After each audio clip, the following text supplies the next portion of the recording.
Assalamualaikum warahmatullahi wabarakatuh. Alhamdulillahi rabbil alamin.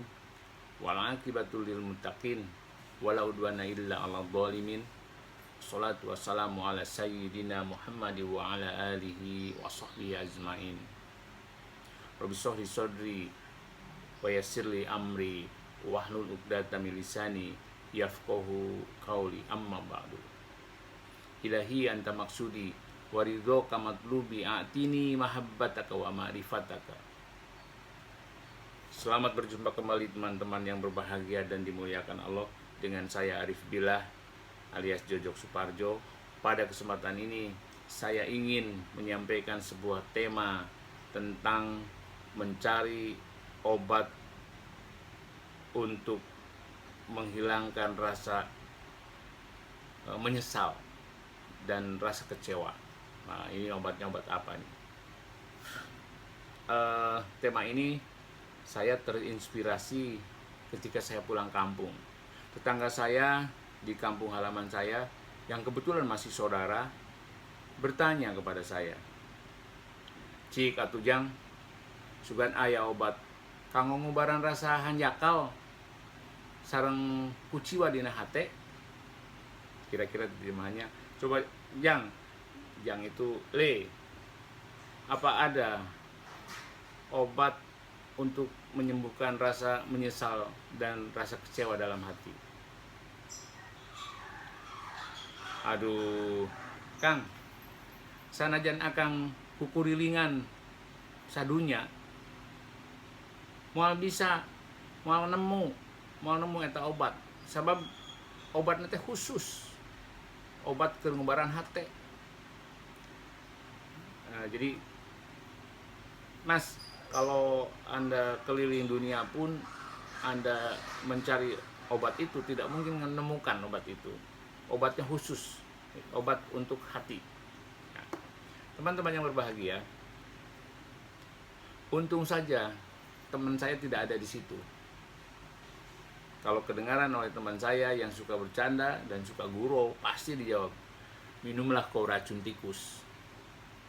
Kau akan mati, hilanglah sesal dan kuciwa yang kau rasa itu. Bereslah sudah." Saya terbayang wajah teman saya kalau ada.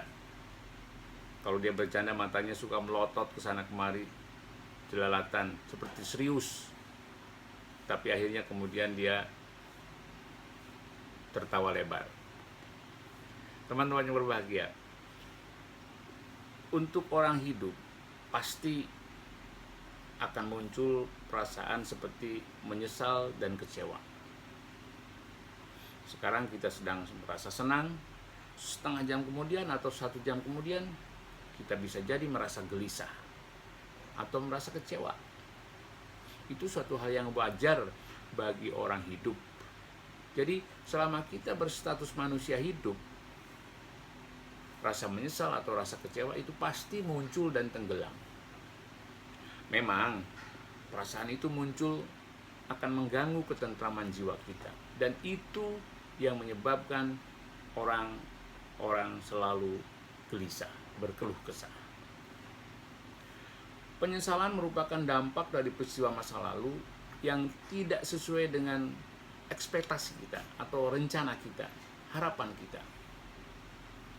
Dan itu pula sebagai akibat tidak menyadari bahwa segala peristiwa dalam kehidupan ini sudah diskenario Allah yang Maha Kuasa. Kita sering mendengar para ustadz, para kiai dalam ceramahnya selalu mengatakan bahwa penyesalan ataupun kekecewaan hidup muncul sebagai ujian atau cobaan dari Allah Subhanahu wa Ta'ala untuk orang-orang yang mengaku beriman. Jadi kalau kita mengaku beriman pasti diuji. Ada itu dalilnya. Orang yang mengaku beriman sekali diuji atau ditimpa cobaan bisa berhari-hari, bisa berminggu-minggu, berbulan-bulan, bahkan ada yang bertahun-tahun. Ya, ada orang yang meratapi ujian atau cobaan itu, ada pula orang yang sabar menghadapinya. Bagi yang tidak bisa bersabar. Dikenanglah peristiwa itu, ya. Jadi peristiwa yang mengesalkan itu dan mengecewakan itu terus saja dikenang, walaupun dia sudah pergi jauh meninggalkan dirinya. Tragisnya, teman-teman, ada orang yang sampai memutuskan harapan hidupnya. Ya, sebenarnya akibat kesombongan yang selalu muncul dalam dirinya, hingga dia tidak memahami hakikat skenario Allah yang mengatur kehidupan seorang hambanya. Ya, dia ada yang masuk ke diskotik, berfoya-foya, ada yang bahkan bunuh diri dan lain sebagainya lah. Jadi banyak orang yang terjebak dalam usaha memperoleh keridhaan Allah, tetapi salah langkah. Itu mazhab realistis. Ya, harus selalu nyata. Jadi konsep-konsep selalu yang nyata ini didekap erat-erat. Harus terjadi sesuatu yang direncanakan. Hingga menghijab itu. Akhirnya dia menghijab pemahaman terhadap kekuasaan Allah. Seolah-olah semuanya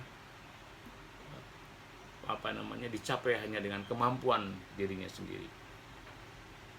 Akibatnya, kalau sudah begitu, setanlah yang menjadi teman hidupnya, karena lalai ingatannya kepada Allah. Allah berfirman, barang siapa yang berpaling dari ingat kepada yang maha pemurah, kami kuasakan baginya setan yang menyesatkan. Maka setan itulah yang menjadi teman yang selalu menyertainya. Jadi, kenapa kita harus menyesal? Kenapa kita harus kecewa? Seluruh syariat sudah kita laksanakan, sudah kita penuhi. Bila itu masih belum berhasil, kembalikan semuanya kepada Allah Subhanahu wa Ta'ala. Semua urusan tentang hidup ini bersumber dan bermuara di sisi Allah. Tentu kita perlu menyelam lebih jauh, menyelam lebih dalam untuk memperoleh pemahaman seperti ini. Tidak seperti orang yang semua rencana harus sesuai dengan harapannya, harus sesuai dengan keinginannya. Tidak boleh ada kegagalan, tidak boleh ada penyesalan, tidak boleh ada kekecewaan. Emangnya siapa lo? Jadi kita harus bersabar ketika kita mendapatkan kekecewaan, penyesalan atau kekecewaan. Perintah bersabar oleh orang-orang yang seperti tadi selalu ingin berhasil itu diabaikan karena hatinya dihiasi bunga-bunga kesombongan dirinya. Allah berfirman, dan bersabarlah terhadap apa yang menimpa kamu. Sesungguhnya yang demikian itu termasuk hal-hal yang diwajibkan. Teman-teman yang berbahagia, sekali lagi kita tidak perlu menyesal atau kecewa dalam menyikapi hidup ini. Bila kita gagal, kembalilah segala urusan kepada Allah, kita kembalikan, karena semua urusan bersumber dari Allah dan bermuara juga di sisi Allah. Tentu kita perlu menyelam hal ini, pemahaman ini lebih dalam untuk memperoleh pengetahuan tentang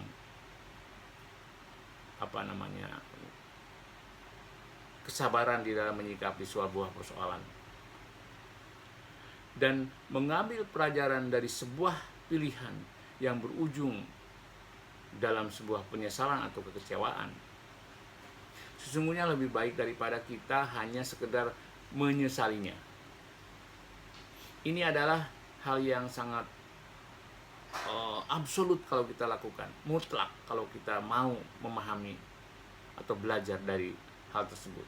Kita pasti dapat pelajaran sesuatu yang baru, bahkan walau itu hanya sekedar agar kita berpikir lebih matang.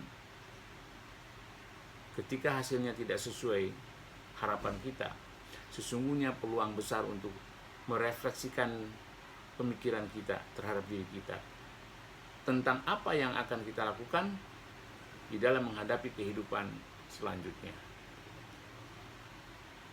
Coba berusahalah memaafkan diri Anda, diri kita, dan bersegeralah kembali kepada Sang Penentu segala keputusan.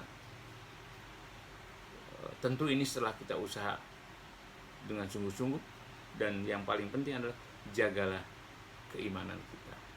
Jangan kita jual keimanan hanya karena kita kecewa atau menyesal. Karena Allah berfirman, dan kami selalu berkewajiban menolong orang-orang yang beriman. Sabar dan tawakal, berserah diri adalah sebuah solusi akhir dari seluruh usaha yang telah dilakukan. Jadilah orang yang selalu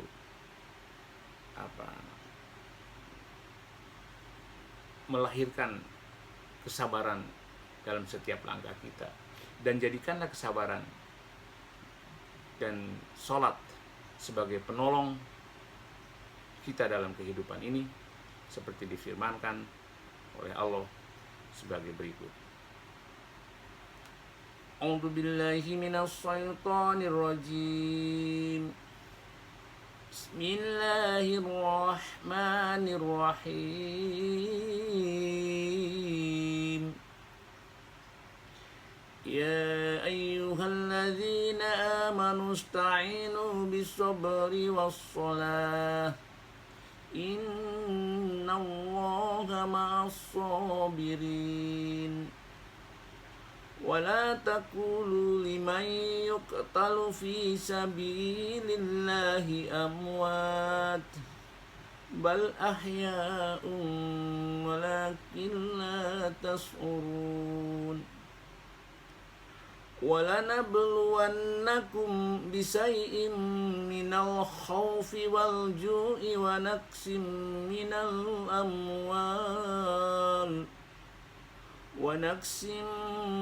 من الأموال والأنفس والثمرات وبشر الصابرين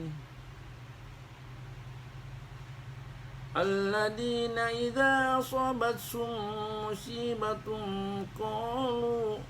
قالوا إنا لله وإنا إليه راجعون أولئك عليهم صلوات من ربهم ورحمة وأولئك هم المهتدون صدق الله العظيم. Hai orang-orang yang beriman, jadikanlah sabar dan sholat sebagai penolongmu. Sesungguhnya Allah beserta orang-orang yang sabar. Dan janganlah kamu mengatakan terhadap orang-orang yang gugur di jalan Allah bahwa mereka itu mati. Bahkan sebenarnya mereka itu hidup, tapi kamu tidak menyadarinya. Dan sungguh akan kami berikan cobaan kepadamu dengan sedikit ketakutan, kelaparan, kekurangan harta, jiwa dan buah-buahan. Dan berikanlah berita gembira kepada orang-orang yang sabar. Siapa orang-orang yang sabar itu? Yaitu orang-orang yang apabila ditimpa musibah, mereka mengucapkan inna lillahi wa inna ilaihi raji'un. Mereka itulah yang mendapat keberkahan yang sempurna dan rahmat dari Tuhan mereka, dan mereka itulah orang-orang yang mendapat petunjuk. Simpulannya, perasaan menyesal, perasaan kecewa tidak ada obatnya, kecuali mengembalikannya semua persoalan yang membuat perasaan itu muncul kepada pemiliknya, yaitu Allah Subhanahu wa Ta'ala. Kemudian kita senantiasa mengingat Allah, berzikir kepada Allah agar tetap diberi kesabaran dan ketawakalan. Innallaha ma'ana. Billahi taufiq wal hidayah. Assalamualaikum warahmatullahi wabarakatuh.